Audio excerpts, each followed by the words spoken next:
안녕하세요. 자, 이번 시간에 제가 준비하게 된 내용은 어떤 거냐면 소방 공무원을 위해서, 그러니까 초단기 성적 상승을 위한 어떤 방법적인 측면에 대한 특강을 하려고 합니다. 시리즈 특강이니까요. 잘 활용하신다면 단기간에 좋은 결과 나오는데 되게 많은 도움이 될 거다, 이렇게 보시면 되겠습니다. 자, 오늘 첫 시간 문법 틀리는 수험생을 위한 문법 특강인데요. 강의를 많이 들어도 그냥 문법 강의를 들으면 다 이해는 되는데 문법을 틀리는 이유가 있어요. 그래서 오늘 그 이유 두 가지 측면으로 말씀드릴 거고, 그럼 어떻게 준비해야 될 것인가를 말씀드릴 테니까 잘 활용하셔서 여러분 거를 만드셨으면 좋겠습니다. 자, 그럼 지금 출발해 보도록 할게요. 자, 그럼 문법 문제 틀리는 이유가 뭘까요? 그것은 문법을 체계적으로 정리하지 못해서, 자, 이 말은 분류가 안 돼서 그런 거예요. 제가 여러분들에게 한번 물어볼게요. 과연 어느 정도의 상태인가 한번 체크를 한번 해봅시다. 문법에 문제 나오는 형태가 어떤 거인지 머릿속에 다 정리가 돼 있나요, 지금? 이걸 먼저 물어보고 싶은 거예요. 자, 그럼 저랑 한번 쫙 그려볼게요. 일단 분류라고 하는 건 나올 만한 문제가 뭐라는 게 머릿속에 딱 그려져 있어요. 특히 소방직은요, 문제가 나오는 게 뻔해요. 뻔하다는 말에서 좀 그런데 일반 행정직은 예외가 있지만 소방직은 예외가 없어요. 그냥 나오는 게 정해져 있단 말이에요. 그러니까 결국 들어서 이해는 되는데 정리가 안 됐으니까 항상 불안한 거예요. 자, 그럼 먼저 한번 정리를 한번 해보고 갈게요. 일단 나오게 되는 거 언어와 국어가 있어요.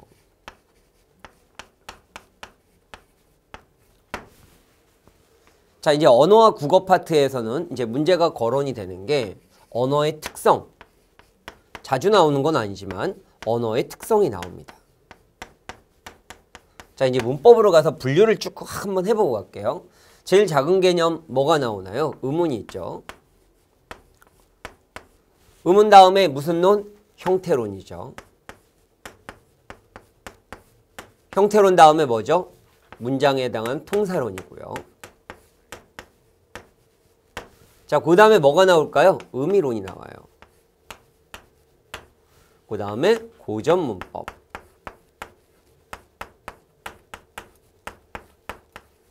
자, 그 다음에 우리에서 또 거론되는 게 뭐가 있나요? 한글 맞춤법.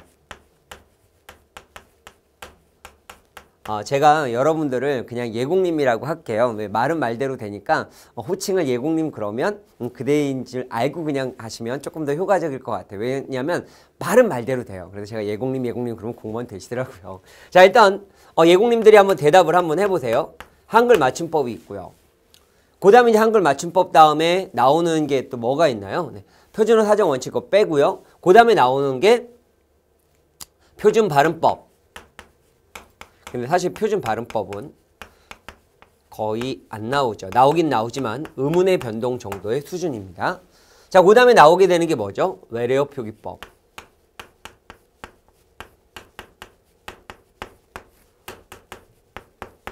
그 다음에 뭐가 나오죠? 로마자 표기법.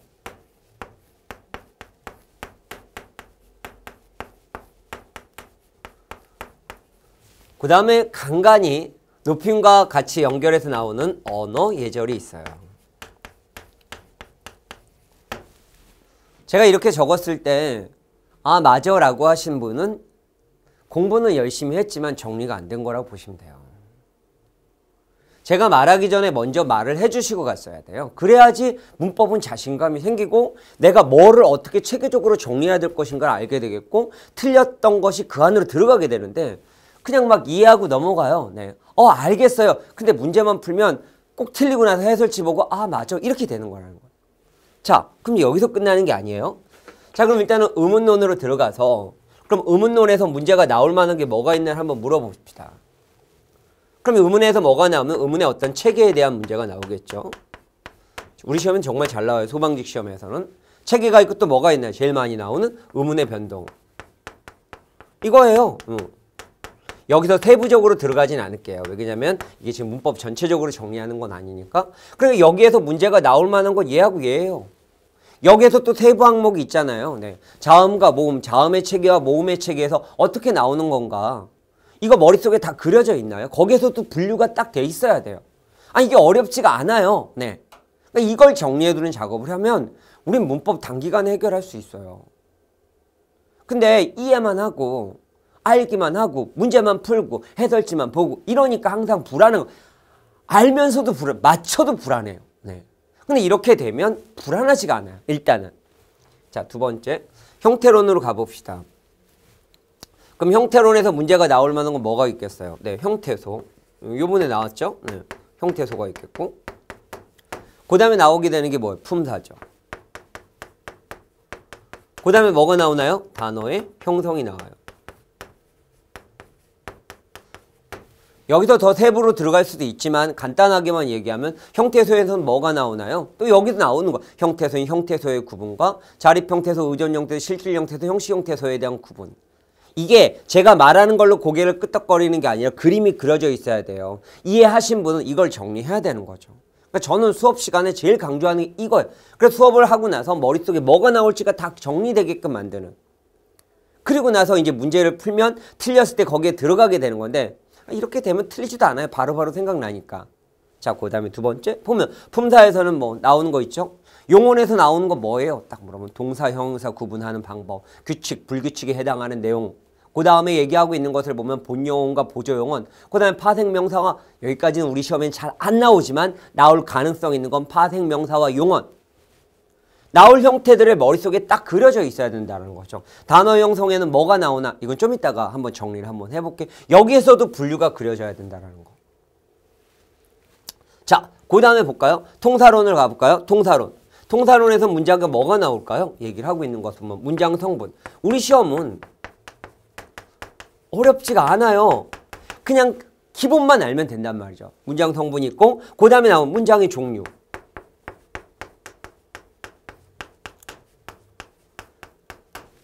하나 이제 문법 요소가 되겠죠. 문장에 대한 어떤 요소가 되는데 여기에는 또 여러 가지로 또 구분할 수 있어요. 여기 나타나게 되는 것들을 본다면. 근데 우리 시험에서 가장 많이 나오는 건 높임입니다. 그러니까 여기에서도 사동, 피동 있고 부정 있고 있지만 우리 시험에서 많이 나오는 건 일단 높임. 높임에도 나오는 게 예외가 아니라 내용적인 측면의 거의 공통점. 그러니까 이때까지 나왔던 형태를 활용하는 정도의 수준이 나온다는 거예요. 자, 그 다음에 의미론을 볼까요? 의미론에서 제일 많이 나오는 것 중에 하나가 우리 시험에서는 의미중복. 다시 말해서 잉여적 표현이죠.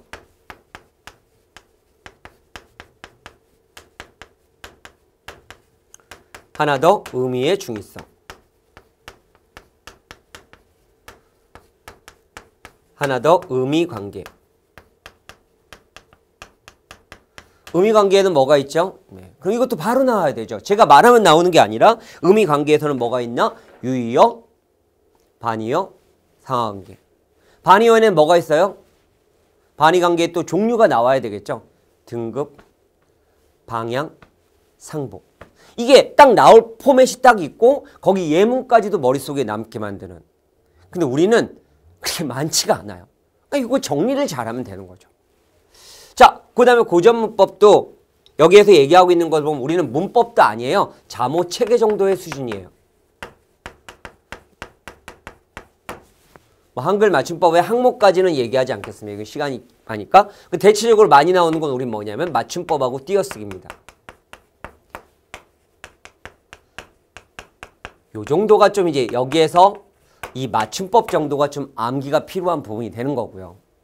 자, 그 다음에 표준 발음법에 관련된 것도 나오게 되긴 하겠지만 표준 발음법은 의문론과 연결되는 거고 아주 세부적인 내용이 안 나오기 때문에 거의 표준 발음법은 안 나온다고 봐도 좋아요. 나오긴 하는 거지만. 네. 그 다음에 외래어 표기법. 이건 원칙 많지도 않죠. 원칙 힘들면 단어 몇 개 외우면 돼요. 이건 조금의 암기. 뭐 얼마 시간 걸리나요? 로마자 표기법이 있습니다. 이건 원칙이에요. 원칙만 알면 되기 때문에 가장 기본적인 것. 시간 얼마 안 걸리고요. 언어 예절 거의 나오지 않습니다. 외워야 될 항목 별로 없습니다. 이게 다예요. 여기에 물론 세부적인 내용이 있는 건데 예외가 없어요. 그렇기 때문에 우리는 편하게 풀 수 있는데 왜 우리가 문법에 대해서 불안하고 틀리느냐? 그 이유는 체계적으로 정리되어 있지 않아서이기 때문입니다. 자, 그러면 지금 분류라고 하는 게 바로 이런 건데 제가 그럼 한 사례를 들어서 한번 설명을 한번 해볼까 합니다. 문제를 통해서 사례의 문제를 통해서 한번 설명을 한번 간단히 하면 여기 문제가 있어요. 2017년도에 나왔던 소방직 문제예요. 아주 어려웠던 문제는 아닌데 어떤 분은 이걸 보자마자 답이 팍 보인 거고 어떤 분은 고민을 하고 한참 고민을 하는 분이 있어요. 왜? 공부는 했지만 그 이유가 뭘까? 그게 분류가 안 돼서 그래요. 그럼 분류라고 하는 걸 한번 잘 생각을 한번 해보고 갈게요. 분류라고 하는 건 일단 단어의 형성이죠. 우리 시험에서 정말 문제 많이 나오는 내용이에요. 그러니까 단어 형성이 있습니다. 단어에는 분류 한번 해볼까요? 네, 뭐하고 뭐가 있어요? 단일어와 복합어가 있죠. 복합어에는 뭐하고 뭐가 있어요? 파생어와 합성어가 있죠. 자, 파생어에는 뭐하고 뭐? 접두사와 나올 만한 거 정리하기 위해서 분류하는 거예요. 접미사가 있죠. 제가 말하기 전에 마저가 되면 안 됩니다. 먼저 나와야 돼요. 파생어에는 지배적 접사와 한정적 접사가 있죠. 합성어에는 통사적 합성어와 비통사적 합성어가 있죠.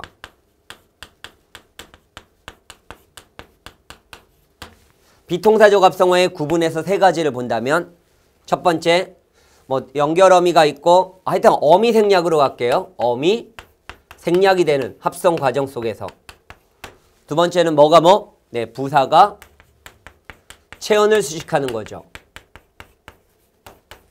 세 번째는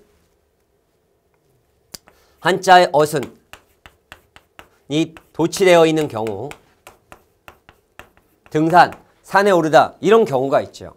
자, 이게 머릿속에 일단 그림이 그려져 있어야 돼요. 그러면 이 문제를 딱 보자마자 우리는 이게 어떤 거에 대한 문제인가를 분류가 돼 있으면 한 번에 여러 가지가 생각이 나기 때문에 직관적으로 보이게 되는 거예요. 여기에 좀 세부적으로 들어가서 우리가 좀 어려운 게 파생어에서 뭐냐면 접사 부분이 좀 어려워요. 그래도 접사는 암기를 해야 될 단어들은 암기를 해야지만 이게 쉽게 보인단 말이죠. 그래서 여기에 대한 내용의 단어들은 파생어가 어렵기 때문에 기본적인 단어. 우리는 일반 행정처럼 아주 예외적인 내용, 어려운 단어는 나오지 않아요. 예외가. 그냥 나오는 거. 그래서 대표적으로 제가 암기시켰던 게 뭐냐면 이런 거 있었어요. 강개돌군 하면서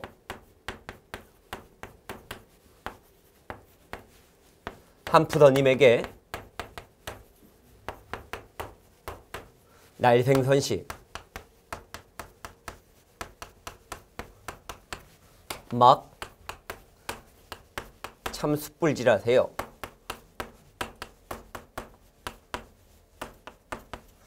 자, 이런 식으로 기본적으로 이거 말이 안 되지만 잘 나오는 단어의 접사를 암기시키는 거예요.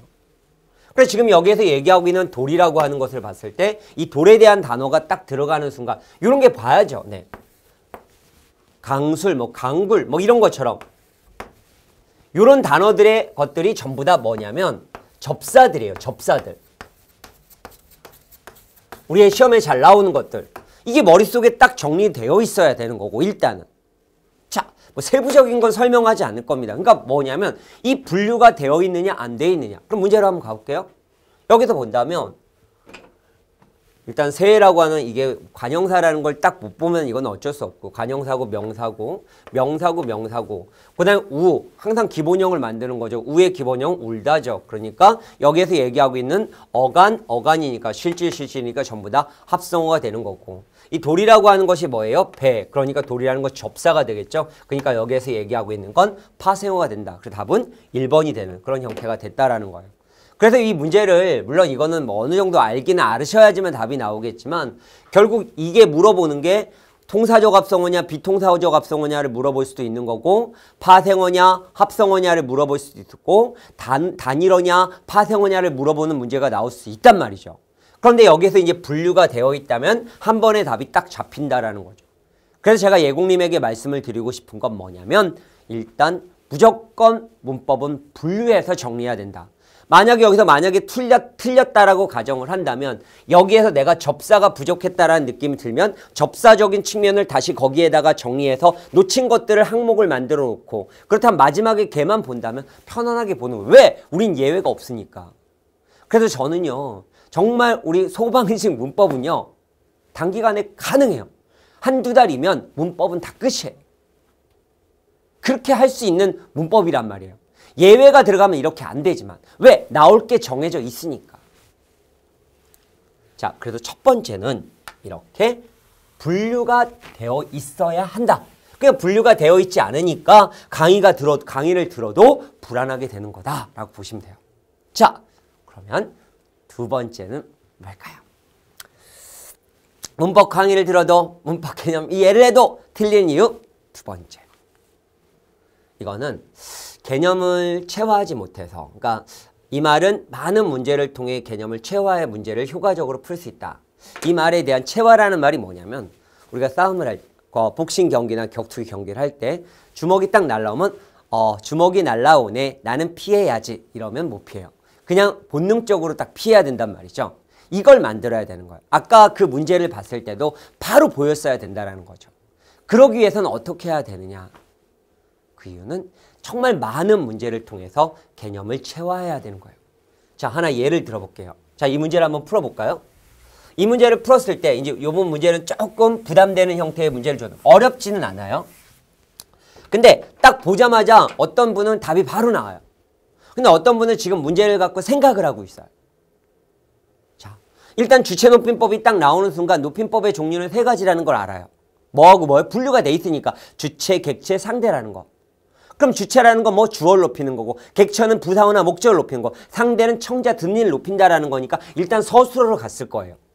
그리고 시자가 있날 보니까 잡수신다라는 말이 나왔어요. 그럼 주어가 뭐예요? 네, 할머니가 잡수시니까 주어를 높이니까 주체가 맞군요. 그럼 높여야 할 인물과 관련된 것을 높이는 명사를 찾아야 돼요. 이 명사라는 말이 딱 보이는 순간 연세, 답은 3번 이렇게 나오는 거예요. 근데 예공님 중에 이렇게 한 번에 안 보이는 분들이 있단 말이죠. 그 이유가 뭐냐? 문제를 많이 안 풀어서. 여기서는 시라는 말이 없어요. 주체를 높이는 단어가. 여기는 주무신다. 누가? 어머니께서. 어머니가 있어요. 그럼 그 다음에 여기 높여야 할 인물과 관련된 것을 높이는 명사를 찾으니까 명사. 주무신다는데 명사는 없어요. 그래서 정답은 3번이 된 거죠. 그럼 이렇게 되려면 어떻게 해야 되느냐? 그러려면요. 정말 많은 예문을 통해서 몸에 체화시키는 작업이 필요해요. 그래서 저는 수업 시간에 이거는 그냥 보여만 드릴 거예요. 풀진 않을 건데 이게 이런 것들에 대한 내용으로 정말 많은 예문을 연습을 하는 거예요. 상대 높임을 높이는 것은 뭐냐 하면 탁 청작 이런 것들이 본능적으로 툭툭 나와야 되는 거죠. 제가 이런 강의들을 찍어요. 그리고 이거를 하나라도 틀리면 여러 번 보게 시켜요. 그래서 이런 예문, 높임에 관련된 예문들 이거 다 이번 시험에 다 나온 거예요. 네. 그러면서 기출 적용 같은 경우도 뭐 이런 거죠. 이걸 가지고 연습을 시킨다라는 거예요. 이렇게 많이. 그럼 이걸 통해서 내가 개념을 하고 하나라도 틀렸다면 한 번 더 보는 거거든요.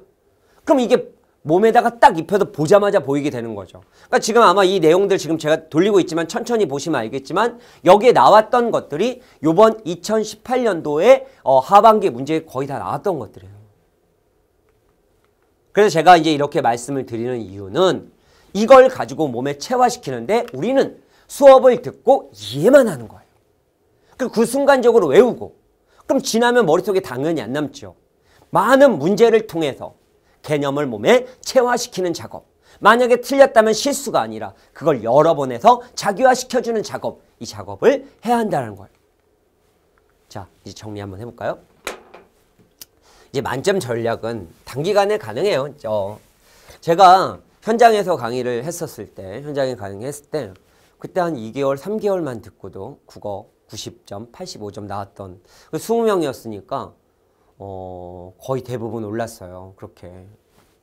그러면 왜 그렇게 올랐을까라고 봤을 때 저는 이 연습을 되게 많이 시켰던 것 같아요. 제 수업은 가장 중요한 게 소방시험은 가능해. 이게 일반 행정은 조금 달라요. 근데 소방시험은 외워야 될 것도 그렇게 많지 않기 때문에. 그래서 소방기 시험에 출제되는 문법을 분류하여 정리해야 된다. 그러니까 시험에 나올 만한 것들의 항목을 딱 정한 다음에 그거를 분류해서 머릿속에 체화시키는 작업을 먼저 하고 그 다음에 다수의 문제를 통해서 몸에 입히는 거죠. 그리고 나서 이제 동형 모의고사를 문제를 풀고 나서 만약에 틀렸다. 그럼 그걸 틀린 게 아니라 그 파트를 놓친 거기 때문에 다시 글로 가서 많은 개념을 몸에다가 입히는 문제를 통해서 그 작업을 몇 번만 하면요. 우리 시험은 그냥 편하게 돼요. 자, 여기까지 해서 이제 시리즈 1 첫 번째로 문법 틀린 학생을 위한 문법 특강을 했습니다. 그럼 왜 문법이 틀리느냐라고 하는 것은 두 가지예요. 분류가 되지 않아서, 그 다음에 몸에 많은 문제로 체화시키지 않아서. 그래서 이걸 어떻게 잘 활용하셔서 몸에 체화시킨다면 문법은 단기간에 끝낼 수 있을 거다. 이렇게 보시면 되겠습니다. 자, 시리즈 2탄은 고전시가가 들어가야 될 거예요. 고전시가 같은 경우에 되게 부담을 느끼는 분들이 많이 있던데 고전시가는 조금 공부는 하긴 해야 되는데 그렇게 많은 시간은 투자하지 않으셔도 돼요. 왜냐하면 그건 다음 시간에 알려드리도록 하겠습니다. 오늘 여기까지 하겠고요. 다음번에 뵙도록 하겠습니다. 감사합니다.